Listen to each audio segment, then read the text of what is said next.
তিনি মুসলিম ভাই বোন, রাসূলের পদ্ধতিতে সালাত আদায় করুন। তিনি বলেন, সাল্লু কামা রাআইতুমুনি উসাল্লি, তোমরা সালাত আদায় করো যেভাবে আমাকে সালাত আদায় করতে দেখছো। আল্লাহু আকবার বলে সালাত শুরু করবেন। সালাত শুরু করার সময়তে দুই পায়ের মাঝে অর্ধ হাত এক বিঘত মতো ফাঁক থাকবে। স্পষ্ট হাদিস দ্বারা প্রমাণিত নয়।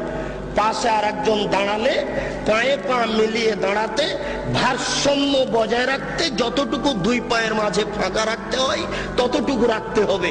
কিন্তু ওরা বলেছে, ওই যে যারা বলেছে ভোট দাও বুবু জান্নাত পাবা বুবু, ওরা যে বলেছে বুবু ভোট দাও, ওরা কিন্তু বলেছে যে দেখো দুই পায়ের গোড়ালি এভাবে লাগিয়ে রাখিও। কেন লাগিয়ে না রাখলে লজ্জা স্থানের যোগাযোগ মাটির সাথে থাকবে। নাউজুবিল্লাহ, বড় নোংরা কথা বলেছে। সাবধান, মহিলা পুরুষ একই ব্যাপার। ভারসাম্য বজায় রাখার জন্য দুই পায়ের মাঝে যতটুকু ফাঁকা রাখা প্রয়োজন ততটুকু ফাঁকা রাখবেন।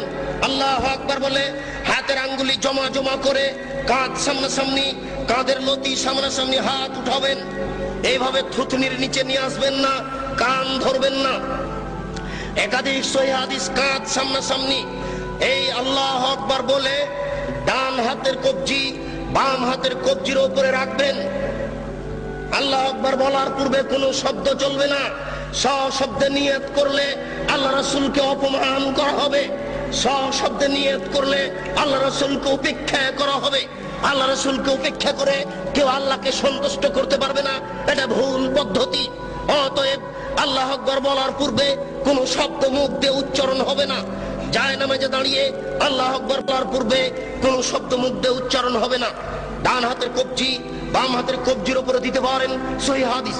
আর একটু আগে বাড়িয়ে বাহুর উপরে বাহু দিতে পারেন, সহিহ হাদিস।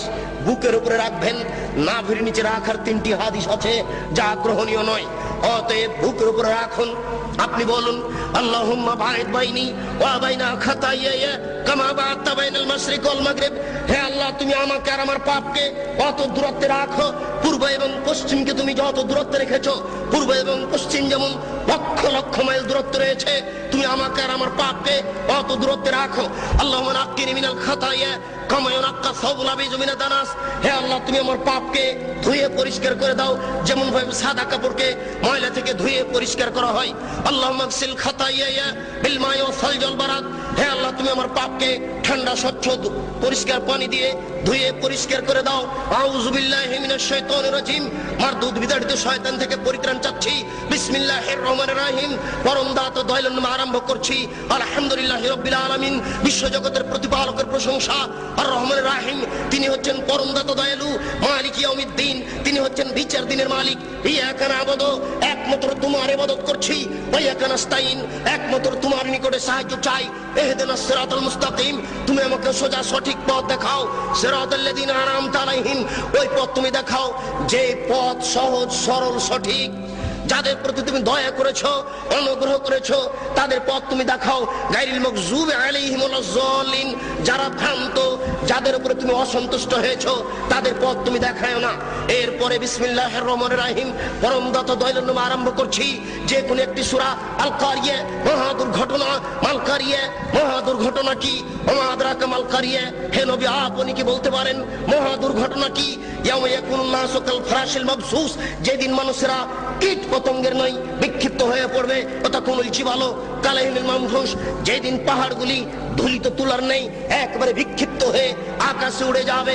ফাম্মা মান সাকুলাত মাওয়াজিনুহু ফাহুয়া ফি শাতির রাজিয়া, যার নেকির পাল্লা ভারী হবে তার জীবিকা নির্বাহ অতীব সুখ স্বাচ্ছন্দ্যময় হবে। ওয়াম্মা মান খাফফাত মাওয়াজিনুহু ফাউম্মুহু হাবিয়া, যার নেকির পাল্লা হালকা হয়ে যাবে তার থাকার জায়গা হবে অতীব গভীর গহ্বর জাহান্নাম। ওমা আদরাকা মা হিয়া, হে নবী, আপনি কি বলতে পারেন গভীর গহ্বর সেই জায়গাটি কি? নারুন হামিয়া, তা হচ্ছে জ্বলন্ত উত্তপ্ত আগুন। এই বলে আল্লাহু আকবার বলে হাত খুলে দিয়ে ওই পর্যন্ত উঠাবেন। হাতের আঙ্গুল জমা জমা থাকবে, আঙ্গুলের মাথা আকাশমুখী থাকবে, আঙ্গুলের তালু পশ্চিমমুখী থাকবে। এই বলে আপনি রুকুতে চলে যাবেন। হাত দুটি রডের মতো সোজা হয়ে থাকবে, আঙ্গুলগুলি খোলা খোলা থাকবে। কোমর থেকে সামনের ওজন হাতের উপরে থাকবে, হাত দুটি রডের মতো সোজা হয়ে থাকবে। আপনার এই কোমর থেকে এই সামনের অংশ একেবারে সোজা হয়ে থাকবে। এই পিঠের লম্বা হাড়, মাথা উঁচুও হবে না, মাথা নিচুও হবে না। একাধিক সহিহ হাদিস আঙ্গুল খুলে খুলে রেখে আপনি বলবেন সুবহান রাব্বিয়াল আযীম। উঁচু আল্লাহর পবিত্রতা বর্ণনা করছি যতবার ইচ্ছে। 3 বারের হাদিস ঠিক নয়, 10 বারের হাদিস ঠিক নয়। নইলে আপনি বলতে পারেন সুবহানাকা আল্লাহুম্মা রাব্বানা ওয়া বিহামদিকা আল্লাহুম্মা ইগফিরলি, হে আল্লাহ তোমার প্রশংসা সহকারে পবিত্রতা বর্ণনা করছি, দয়া করে তুমি আমাকে ক্ষমা করে দাও, যতবার ইচ্ছে। এরপরে যত দোয়া আছে আপনি বলতে পারেন সামি আল্লাহু লিমান হামিদা রাব্বানা লাকাল হামদ হামদান কাসীরান তাইয়িবান মুবারাকান ফি। আল্লাহ ওই লোকের প্রশংসা শুনলো যে তার প্রশংসা করলো, খুব তার প্রশংসা, বরকতময় তার প্রশংসা। আকাশ পরিমাণ প্রশংসা, জমিন পরিমাণ প্রশংসা, আকাশ জমিনের মধ্যে যে ফাঁকা রয়েছে এই পরিমাণ প্রশংসা। বিলামা শেতামিন শহীদ বাদত, তুমি কত প্রশংসা চাও তা আমি জানি না, তুমি যত চাও তত তোমার প্রশংসা। এই বলে আপনি সিজদায় চলে যাবেন। উল্লেখ্য যে এতদিন পর্যন্ত যেভাবে সিজদা দিচ্ছিলেন আজকে তার থেকে একটু নাক কপাল আগে রাখবেন, 8-10 আঙ্গুল, যেন পিঠের লম্বা হাড় একেবারে সোজা হয়ে যায়। আপনি 2 কনুইকে উঠিয়ে রাখবেন। ওই বোনেরা কিন্তু বলে গেছে আপনার স্ত্রীকে যে সিজদায় যখন যাবা তখন একবার মাটিতে পড়ে যাবা, হাতি যেমন পড়ে যায় আঁটো হয়ে সিজদা করবা। এই সিজদায় সালাত হবে না। ওই যে সবচেয়ে বজ্জর বলা হয়েছে রুকু এবং সিজদায় এই চুরি করে, এটা একটা সিজদা। আপনি 2 কনুইকে উঠে রাখবেন, নারী পুরুষ একই ব্যাপার, যেন পেটের নিচ দিয়ে ছাগলের বাচ্চা পার হতে পারে। আঙ্গুল জমা জমা থাকবে, 2 কানের পাশে থাকবে, নাক কপাল মাটিতে লাগানো থাকবে। মাটিতে যাওয়ার সময় হাত আগে রাখবেন, পা পরে রাখবেন। আপনি বলবেন সুবহান রাব্বিয়াল আলা, উঁচু আল্লাহর পবিত্রতা বর্ণনা করছি যতবার ইচ্ছে। নইলে আপনি বলবেন সুবহানাকা আল্লাহুম্মা রাব্বানা ওয়া বিহামদিকা আল্লাহুম্মা ইগফিরলি। নইলে আপনি বলবেন আল্লাহুম্মা ইগফিরলি জামবি কুল্লাহু দিক্কাহু ওয়া যুল্লাহু ওয়া ওয়ালাহু আখরাহু ওয়া নিয়াতুহু সিররা। হে আল্লাহ তুমি আগের পাপ, পরের পাপ, ছোট পাপ, বড় পাপ, প্রকাশ্য পাপ, অপ্রকাশ্য পাপ, জীবনে যত পাপ করেছি সমস্ত পাপ তুমি ক্ষমা করে দাও। সিজদা থেকে উঠে আপনি বলবেন আল্লাহুম্মা ইগফিরলি ওয়ারহামনি ওয়াহদিনি ওয়াফিনি ওয়ারযুকনি। হে আল্লাহ তুমি আমাকে ক্ষমা করো, আমাকে রুজি দাও, আমার প্রতি দয়া করো, আমাকে সঠিক পথ দেখাও। আর আপনি দোয়া আছে পড়তে পারেন, আবার সিজদা যাবেন, আবার সিজদা থেকে উঠে আর 1 রাকাত পড়বেন। এই হলো 2 রাকাত। যদি আপনার আত্তাহিয়াতুর বৈঠক হয় তাহলে বাম হাতের আঙ্গুলগুলি জমা জমা হয়ে হাঁটুর উপরে থাকবে, আর ডান হাত ওইরকমই থাকবে। তবে ডান হাতের অবস্থা হচ্ছে এই 2টি আঙ্গুল জমা করে নেবেন, 3টি আঙ্গুলের নখের উপরে বৃদ্ধাঙ্গুলের পেট রেখে এইভাবে গোলাকার করে ধীর গতিতে আঙ্গুল নড়াতে থাকবেন। একবার আঙ্গুল উঠাতে হবে। এর প্রমাণে পৃথিবীতে কোনো ভুয়া হাদিসও নেই। কিভাবে চলে আসলো তা জবাব দিতে পারবো না, জবাব আপনাদের দিতে হবে। ঠিক ওই দোয়ার মতো একবার আঙ্গুল উঠাতে হবে। এর প্রমাণে দুনিয়াতে কোনো জালজয়ী ভুয়া হাদিস নেই।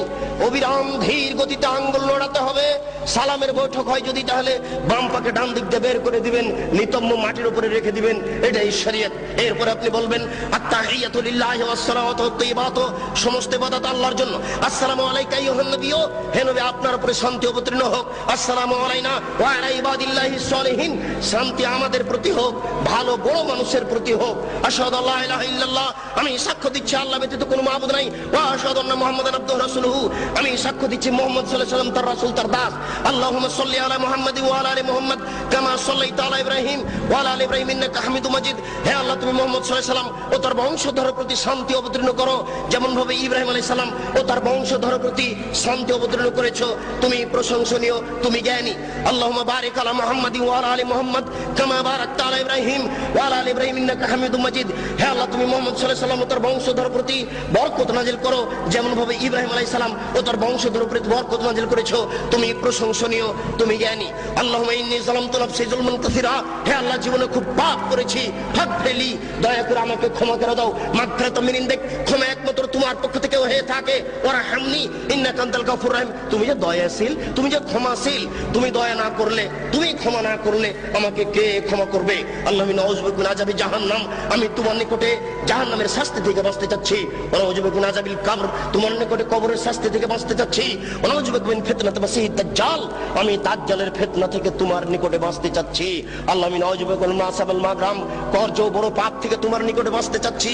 আসসালামু আলাইকুম রাহমাতুল্লাহ, আসসালামু আলাইকুম রাহমাতুল্লাহ। এই সংক্ষিপ্ত সালাত আপনি সালামের পূর্বে আরো কিছু বলতে পারেন।